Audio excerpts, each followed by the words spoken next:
নমস্কার। কিছু দৃশ্য চ্যানেলে আপনাদের স্বাগত।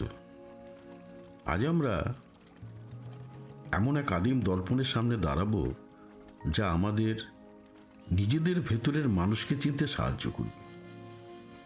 মহাকাব্য মহাভারতের পাতায় পাতায় জড়িয়ে আছে যুদ্ধের গল্প, রাজপ্রাসাদের ষড়যন্ত্রের গল্প, কিন্তু তার চেয়ে বড় হয়ে উঠেছে জীবনের কিছু পরম সত্যের গল্প।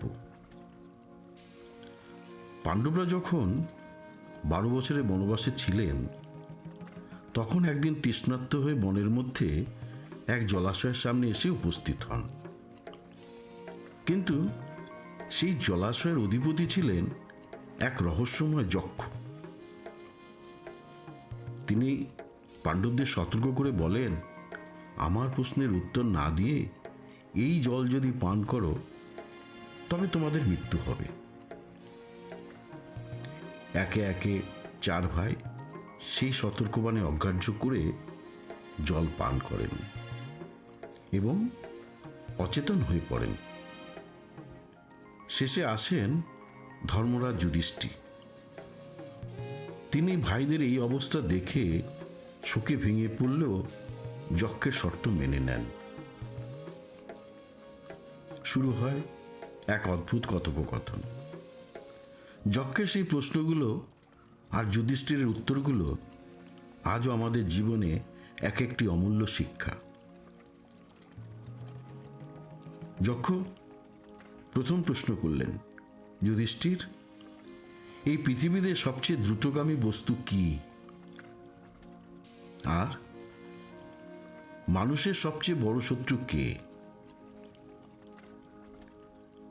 যুধিষ্ঠির শান্ত মুখে উত্তর দিলেন, হে যক্ষরাজ, বাতাসের চেয়ে দ্রুতগামী হলো মানুষের মন, আর মানুষের সবচেয়ে বড় শত্রু হলো তার নিজের ভেতরের ক্রোধ। এই ক্রোধ মানুষের সমস্ত বিবেক বুদ্ধি লোপ করে দেয়। যক্ষ আবার প্রশ্ন করলেন, এই সংসারে প্রকৃত সুখী মানুষ কে? আর কোন জিনিসটা হারালে মানুষ আনন্দ পায়, দুঃখ পায় না?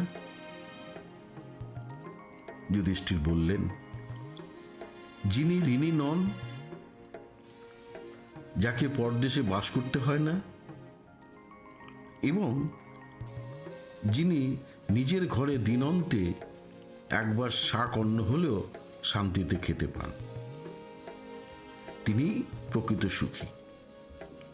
আর মানুষ যদি নিজের অহংকার হারিয়ে ফেলতে পারে তবে সে দুঃখ পায় না, বরং সবার প্রিয় হয়ে আনন্দ পায়।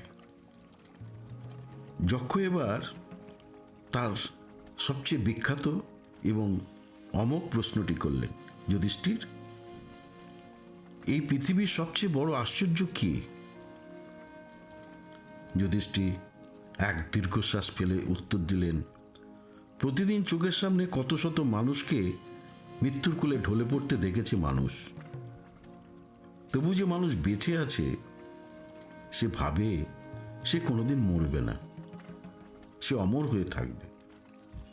চিরকাল বেঁচে থাকার এই যে মিথ্যে মোহ,